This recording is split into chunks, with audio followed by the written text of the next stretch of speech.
Doctor Prameela ദേവി, താങ്കൾ വനിതാ commission മുൻ അംഗമാണ്. അപ്പോൾ ഇങ്ങനെ ഒരു കമ്മീഷൻ, പുരുഷന്മാരുടെ താല്പര്യങ്ങളും അവകാശങ്ങളും സംരക്ഷിക്കാൻ വേണ്ടി ഒരു കമ്മീഷൻ കൊണ്ടുവരണം. ബില്ലൊക്കെ ഇങ്ങനെ രാഹുൽ ഈശ്വർ പറയുന്നു, അതൊക്കെ പാസ്സാകുമെന്ന് അറിയില്ല.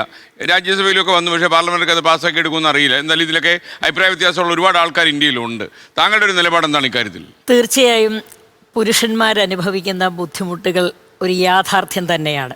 വ്യാജ പരാതികൾ, ഗാർഹിക പ്രശ്നങ്ങൾ, തൊഴിലില്ലായ്മ മൂലമുണ്ടാകുന്ന അല്ലെങ്കിൽ മറ്റ് നിരവധി കാരണങ്ങൾ മൂലം ഉണ്ടാകുന്ന പ്രശ്നങ്ങൾ, അതോടൊപ്പം തന്നെ വളരെ തെറ്റായ കുറച്ച് മസ്കുലിനിറ്റി നോംസ്, പൗരുഷത്തെ സംബന്ധിച്ച് നമ്മുടെ സമൂഹം കെട്ടിപ്പൊക്കിയിട്ടുള്ള കുറേയധികം ധാരണകളുണ്ട്. പുരുഷന്മാർ കരയാൻ പാടില്ല, പുരുഷനായിരിക്കണം ഭാര്യയേക്കാൾ ശമ്പളം കൂടുതൽ കിട്ടുന്നത്, പുരുഷനായിരിക്കണം ഗൃഹനാഥനായി. ഇപ്പോഴുണ്ടോ? പിന്നെ അങ്ങനെയൊക്കെ ഉണ്ട് ഇപ്പോഴും. ഇത്തരം തെറ്റായ മസ്കുലിനിറ്റി നോംസ് ഉൾപ്പെടെയുള്ള കാരണങ്ങൾ കൊണ്ട് പുരുഷന്മാർക്ക് ധാരാളം പ്രശ്നങ്ങളുണ്ട്. ഇല്ലയെന്ന് നമ്മൾ ആരും ഒരിക്കലും പറയില്ല. പുരുഷന്മാരനുഭവിക്കുന്ന പ്രശ്നങ്ങൾ വളരെ സങ്കടകരമാണ്, പരിഹാരമുണ്ടാവുകയും വേണം. പക്ഷേ അതിനൊരു കമ്മീഷൻ അല്ല വേണ്ടത്. എന്തിനാണ് ഒരു കമ്മീഷൻ ആവശ്യമായി വരുന്നത്? ഒരു സ്ട്രക്ചറൽ ആൻഡ് സിസ്റ്റമിക് ഡിസഡ്വാൻറ്റേജ് പരിഹരിക്കുന്നതിനാണ് കമ്മീഷൻ. അത്തരത്തിലൊരു ഡിസഡ്വാൻറ്റേജ്ഡ് ഗ്രൂപ്പാണ് സ്ത്രീകൾ.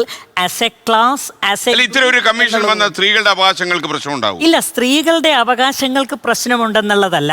To many commissions do not create justice but they confuse it. അതാണ് ഇതിൻ്റെ കാരണം. ധാരാളം കമ്മീഷൻസ് ഇങ്ങനെ ഉണ്ടായിക്കൊണ്ടിരുന്നാൽ സ്വാഭാവികമായിട്ടും അതിനൊരു ഡയല്യൂഷൻ ഹാപ്പൻസ്, അതിൽ വെള്ളം ചേർക്കലാകും. മാത്രമല്ല, കമ്മീഷൻ എന്ന് പറയുന്നത് ഒരു കംപ്ലയിൻറ്റ് ഡെസ്ക് അല്ല. കംപ്ലയിൻറ്റ് ഡെസ്കുകൾ മറ്റ് ധാരാളമുണ്ട്. പോലീസുണ്ട്, കോടതിയുണ്ട്, ഹ്യൂമൻ റൈറ്റ്സ്. അത്തരം ഏജൻസികളെ കൊണ്ട് പുരുഷന്മാർക്ക് ഉണ്ടാകുന്ന പ്രശ്നങ്ങൾ പരിഹരിക്കാൻ കഴിയും എന്നാണോ ഡോക്ടർ പ്രമീള പറയുന്നത്? അല്ല, തീർച്ചയായിട്ടും കഴിയുമല്ലോ. അത്തരം അഥവാ കഴിയുന്നില്ലെങ്കിൽ അതിൽ റിഫോം ഉണ്ടാകണം. പോലീസിൻ്റെ അക്കൗണ്ടബിലിറ്റിയിൽ ഉണ്ടാകണം, കോടതിയുടെ ഫാസ്റ്റ്നെസ്സിൽ ഉണ്ടാവണം, ഹ്യൂമൻ റൈറ്റ്സ് കമ്മീഷൻ്റെ ഫെയർനെസ്സിൽ ഉണ്ടാവണം, ഫാമിലി കോടതികളുടെ പ്രവർത്തന രീതിയിൽ ഉണ്ടാവണം. അതിലൊക്കെ ധാരാളം ന്യൂനതകൾ ഉണ്ടെന്ന് നമുക്കറിയാം. ആ ന്യൂനതകൾ പരിഹരിക്കുകയാണ് വേണ്ടത്.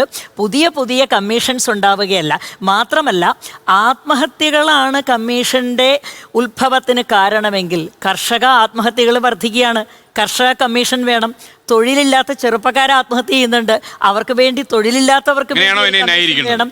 ലോകത്തെവിടെയായാലും ഏത് സമയത്തും 24 വാർത്തകളും ഓഗ്മെന്റഡ് റിയാലിറ്റി പാക്കേജുകളും എക്സ്പ്ലെയിനറുകളും വിശദമായി കാണാൻ ഞങ്ങളുടെ യൂട്യൂബ് ചാനൽ നിങ്ങൾക്ക് സബ്സ്ക്രൈബ് ചെയ്യാം.